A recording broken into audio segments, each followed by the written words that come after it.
Welcome back. With us right now from the third board is John Frankel.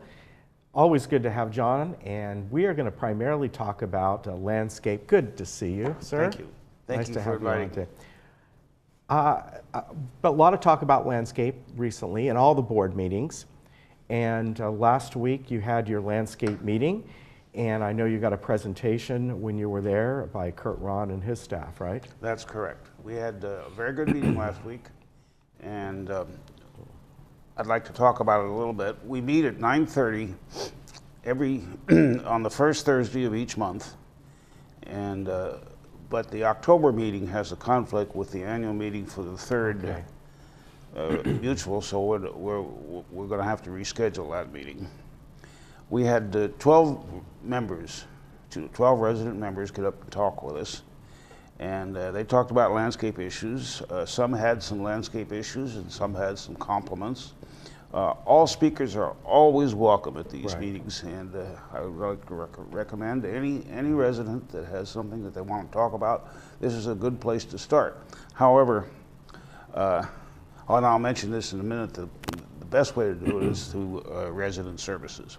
Some of the issues raised at this meeting were, could lawns be dethatched? Well, apparently a thatch is some kind of a weed that grows in the lawn, and that question was answered.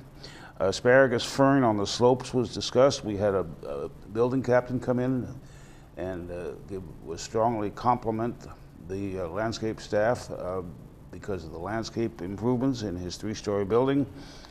We talked about heavy growth of trees and shrubs, and the maintenance cycle and shrub cycle, and I'm going to be talking about that in a minute. And also the issue of ficus trees was discussed. The VMSI senior staff is always at these meetings: Kurt Raum, Dennis Pratt, Bob McGay, and Mindy Fielding. All speakers have the opportunity to receive a staff response from these people that chair the landscape department. If a resident has a landscape issue, it's very important that they contact resident services, because that's the way to solve the issues. Dennis Pratt and Bob McGay are very proactive with personal responses to people that have questions, and they also work very hard and are proactive in keeping resident services up to speed on landscape issues. We also get a PowerPoint presentation at this meeting. Kurt Ron made the presentation. One of the first things that he talked about was staffing. We have a senior supervisor who's retiring after 49 years. I don't know his name, but 49 years, that's incredible. And there has recently been 11 open positions, which has impacted the 8 ground crews we have. There's 10 men on each crew. And also family leave has impacted the crews.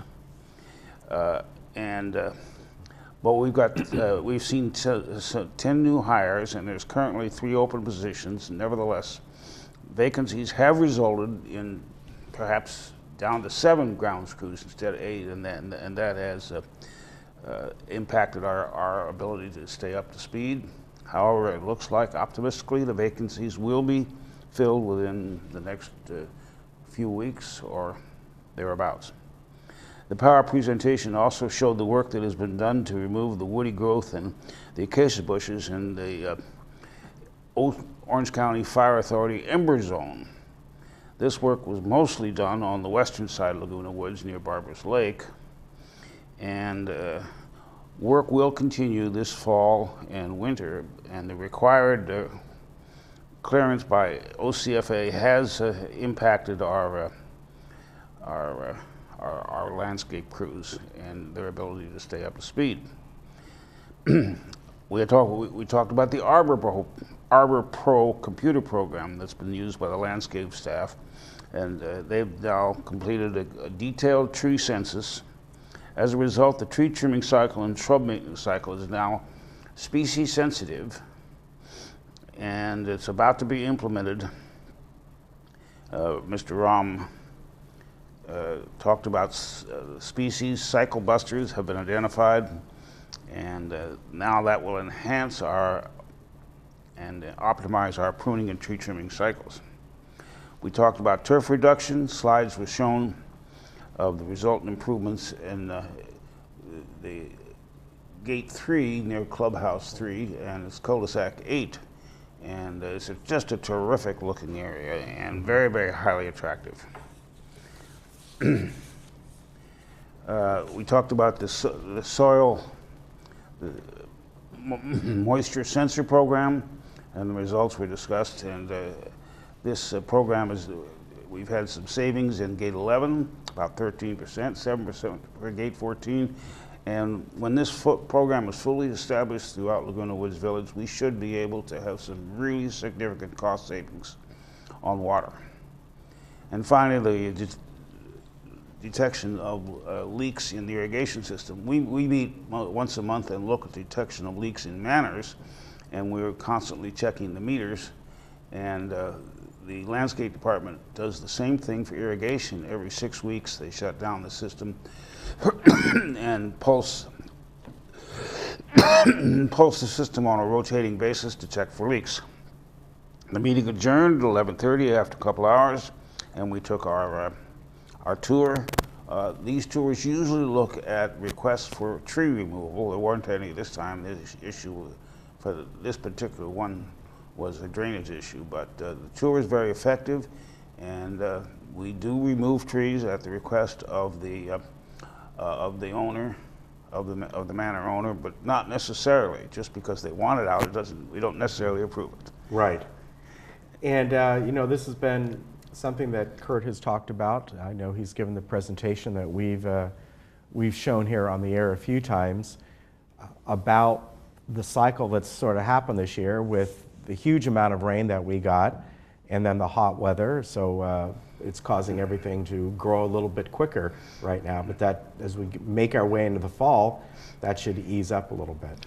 Well, the fact that now that we have a program which is species sensitive, and we can hit ththose trees that cause much more problems and hit them more frequently. And the Arbor program is going to be a great boon to our program. Yeah, I think that's a great program. And I remember when they were first looking into that, one of the big issues that they knew this would help with is just that. You know, some trees don't need to be trimmed as often as others. So this way they identify them, they figure out exactly when the optimum time is to trim these, and away they go, and that becomes far more efficient. Another thing we've included in the program is streetlights. Some of the trees are blocking the lights, and now we can get those, and we've entered that into the computer. In the past, we've gone and trimmed some trees in and around the streetlights, and people said, wait a minute, what about the rest of my trees? Oh no, we're here just to do the trees. Yeah. And so now we have a much better system. Yeah, that's all good. And you know, with the street lights too, that's moving along to see how that works. You guys taking over those eventually? Yes, we're buying the street lights from Southern California Edison. Yeah, so overall, that's going to save money once you get the yes. LED bulbs in there, right? That's correct. And very good. Hey, we want to remind everyone that you still have time to vote and get your ballot in. That is due by the 27th. And as we've told people, that if you wait too long, you need to walk it into the community center building. The boxes are downstairs because it'll be too late to mail it in. So you want to make sure that you get those in, right? That's correct. Very important. And I've heard from our staff that we have reached the 15% quorum. Yes, which is good. Yes. But still, you want a good turnout, right? That's correct. All right, good to see you. Thank you. As always, we'll see you soon. Thank you very and much. you take care of yourself, Thank and you. we'll be right back.